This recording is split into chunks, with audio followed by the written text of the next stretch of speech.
निकलने देना है, इसीलिए मजबूरी में मुझे आना पड़ा।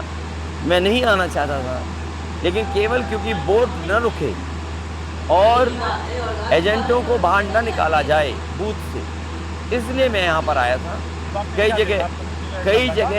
कई जगह बीजेपी जहाँ पर वोट नहीं डालने दे रही थी। मान लीजिए कसाबा एक उदाहरण है, हमारे एजेंट को मारा उन्होंने, एजेंट को बाहर निकाल दिया।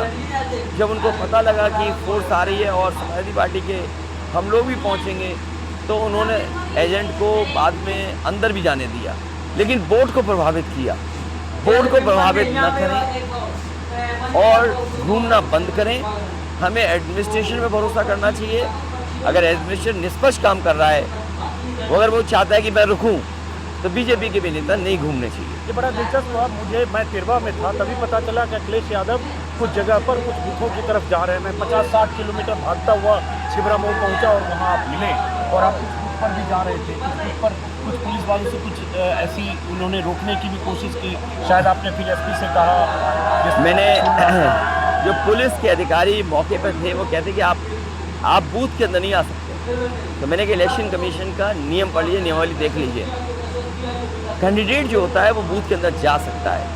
उनको कुछ चीज़ों पे आपत्ति थी, मैंने कहा वो स्वीकार करता हूँ, लेकिन ये बात कहना कि आप बूथ पे नहीं जा सकते ये गलत था। इसीलिए मैंने वरिष्ठ अधिकारियों से कहा कि आप बात करिए, उससे पूछिए नियम क्या है। तो बाद में पुलिस को स्वीकार करना पड़ा कि हाँ, उन्होंने जो कहा था वो गलत है, मैं बूथ पे जा सकता हूँ। एक आरोप कल आपने बड़ा आरोप लगा दिया कि 3 DM 3 SP को लखनऊ से निर्देश दिया गया है, चुनाव में गड़बड़ी की आशंका जताई, तो ऐसा क्यों लगा आपको? मुझे जानकारी मिली थी कि कुछ प्रशासन को लखनऊ से निर्देश मिले हैं कि जहां पर समाजवादी पार्टी का अच्छा वोट है वहां पर वोट ना पड़ पाए, और ये बात मैं इसलिए मजबूती से कह रहा था और जो जानकारी मिली थी उसी की वजह से कह रहा था।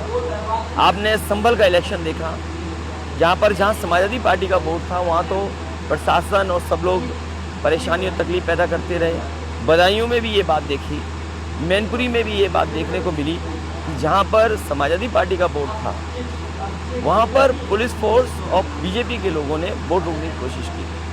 तो यहाँ भी वही साजिश थी, लेकिन बाहर आ जाने की वजह से मुझे उम्मीद है कि निष्पक्ष चुनाव होगा। एडमिनिस्ट्रेशन इन चीज़ों को ध्यान रखेगा कि कहीं भी वोट नहीं रोका जाएगा, जिस तरीके से संभल में, बदायूं में या रामपुर में एक समय पर वोट रोका गया था। अच्छा, आप चूँकि कन्नौज चुनाव मैदान में उतरे अखिलेश जी, पहले यहाँ पे प्रताप का नाम था, उम्मीदवारी बदली, आप खुद उतरे और आपके चुनाव मैदान में कन्नौज में उतरने को लेकर बीजेपी नेता तमाम बयान दे रहे हैं। सुब्रत पाठक से लेकर खुद मोदी तक एक ये मान रहे हैं कि आप एकदम अपनी ऐसी लड़ाई लड़ रहे हैं, अस्तित्व की लड़ाई लड़ रहे हैं कन्नौज में इस बार। देखिए, कोई अस्तित्व की लड़ाई नहीं है। कन्नौज की जनता ने हमेशा समाजवादी पार्टी की मदद की। ये बात अलग है, एक आध हम चुनाव हार गए पिछला, लेकिन अगर रिकॉर्ड उठा के देखेंगे ये वो गढ़ है, वो जगह है जिसने लोहिया जी को जिताया, नेताजी को जिताया, मुझे कई बार जिताया, डिम्पल को कई बार जिताया।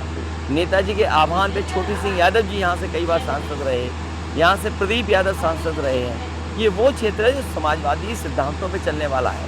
ये हम अस्तित्व की लड़ाई नहीं लड़ रहे हैं। ये जो ज़मीन पर बेईमानी करते हैं, जो ये वोट से नहीं खोट से जीतना चाहते हैं, ये जो खोट की राजनीति है, ये जो नोट की राजनीति है, जो बेईमानी की राजनीति है, उसको रोकने के लिए ज़मीन पर निकले हैं। और इनको समझना चाहिए कि जैसे जैसे चरण आगे बढ़ रहे हैं, जनता का गुस्सा इनके खिलाफ बढ़ता जा रहा है। 7वें चरण पे आप देखेंगे, 7वें आसमान पे जनता का गुस्सा होगा।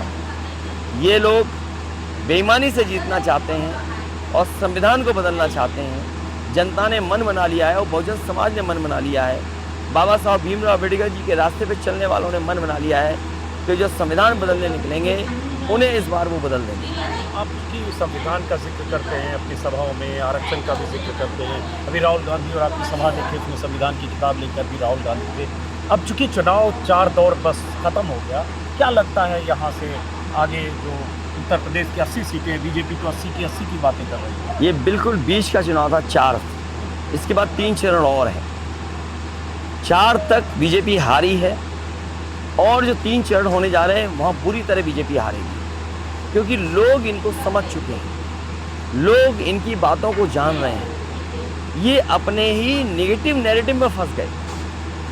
जिन बातों को वो कहते थे नफरत की, जाति धर्म की या हिंदू मुस्लिम की, वो नकारात्मक राजनीति के खिलाफ जनता मतदान कर रही है और ये अपने ही नेगेटिव नैरेटिव में उलझ गए हैं। और ये कहावत है ना कि जो कभी अपने लिए गड्ढा खोदते हैं वो एक दिन खुद गिरते हैं, और वही बीजेपी के साथ हुआ है कि आज वो उसी गड्ढे में खुद गिर गए हैं। उनकी हर कहानी आज झूठी लग रही है, उनकी हर बात लोग स्वीकार नहीं कर रहे हैं। 140 करोड़ की जनता इन्हें हराने जा रही है। जैसे मोदी का बयान है, क्योंकि हमलावर होते हैं आपको और अखिलेश आपको और राहुल को लेकर, उन्होंने कहा अमरोहा में कि शहजादों की जोड़ी फिर फिल्म की शूटिंग कर रही है, इनका रिजेक्शन पहले हो चुका। मैं ये कह रहा हूँ कि ये जो कहानी सुना रहे हैं, इस कहानी को कुछ सुनना नहीं चाहता बीजेपी, और इनके घिसे पिटे डायलॉग अब चल नहीं रहे हैं और अपने ही नेगेटिव नैरेटिव में उलझ गए हैं। जो बातें